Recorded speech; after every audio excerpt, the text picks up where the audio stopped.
What are some things that the Falcons need to focus on when it comes to areas of need in free agency and with the draft coming up pretty soon? I mean, I got two. Two of the biggest glaring issues are going to be pass rush. They were the second worst team in the NFL at sacking the quarterback. The Bears had 20, the Falcons had 21. I've said this multiple times. There are players that have either eclipsed or have hit 20 sacks individually. So for a team in a 17 game season to only acquire 20, it's pretty abysmal. We all know that the old saying is defense wins championships. And when there's no pass rush, obviously that means that quarterback's got all day. And that means fewer mistakes are going to be made. So if you can't get to the quarterback, if you can't rush him, if you can't create sacks, turnovers, whatever the case may be, you're not going to win any games. And then second for me is going to be quarterback. I know that they drafted Desmond Ritter out of Cincinnati last year. I know that they acquired, I think, the hometown hero in Taylor Heineke. I think he's from the Georgia area in free agency. And we know that he has been a good backup slash filler slash bridge QB. I mean, like Taylor showed a lot of flashes in Washington that he could, play very good football, and the team rallied around him very well, and the media loved him. He was a great locker room presence. But in terms of wanting to compete with Tom Brady out of the division, the Atlanta Falcons are going to need a quarterback of the future, and I don't necessarily know if Ritter and Heineke are going to be either of those guys are going to be the quarterback of the future. I mean, obviously I know Desmond Ritter has a lot more potential with him being just a rookie last year, and Taylor Heineke again has just been a journeyman backup, but I don't know if those two have the capable assets to put the Atlanta Falcons in a position to win. Last year, they did what they did with Marcus Mariota and his mobility, and they were third in the league in rushing, averaging over 160 yards per game. So now this offensive system now would have to change again because Ritter and Heineke are not mobile quarterbacks like Marcus Mariota is. So I'm just curious to see what is going to happen with them moving forward at the quarterback position.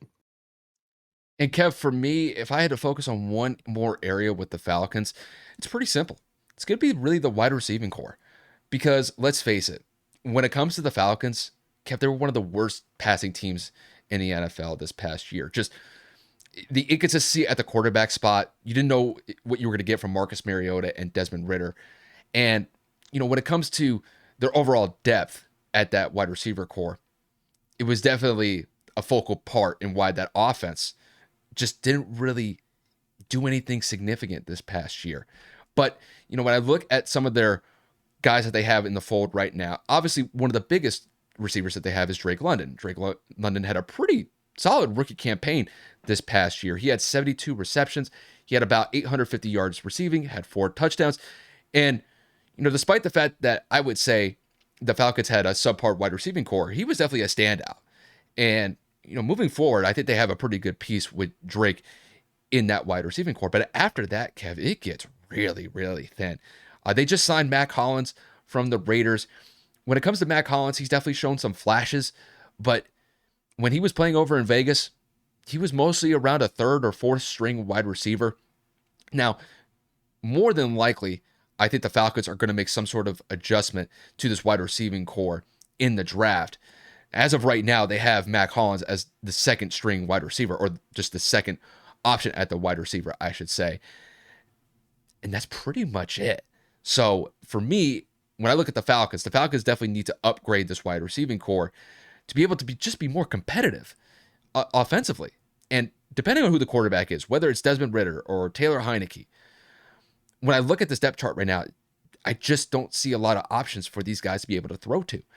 And I will say they do have some other options that they can throw to. Kyle Pitts, one of the best tight end prospects that we've seen in recent history.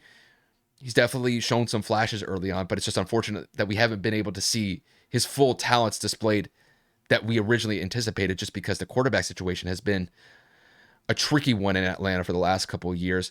And they did trade for Johnny Smith from the Patriots. So, they can run some 2 tight end sets, but they definitely need to improve this wide receiving core. There's no doubt about that. And I will say, if they're able to tweak this wide receiving core, you tie this in with the fact that their run game was pretty solid last year. They were top 5 in the NFL in rushing offensively this past season. I think that they can make some decent moves within the NFC South to the point where they win the division. I'm not so sure. I would say that the team that they would have to beat right now is probably the Saints. I'm not really going to pick the Bucks in that situation because Tom Brady retired and they're bringing in Baker Mayfield to replace him. So I'm not really set on Tampa right now being the best team in the NFC South. But I think if the Falcons make some adjustments with this wide receiving core, if they maybe get some more consistency from the quarterback position, they could definitely be a competitive team in the NFC South. I'll just kind of leave it at that.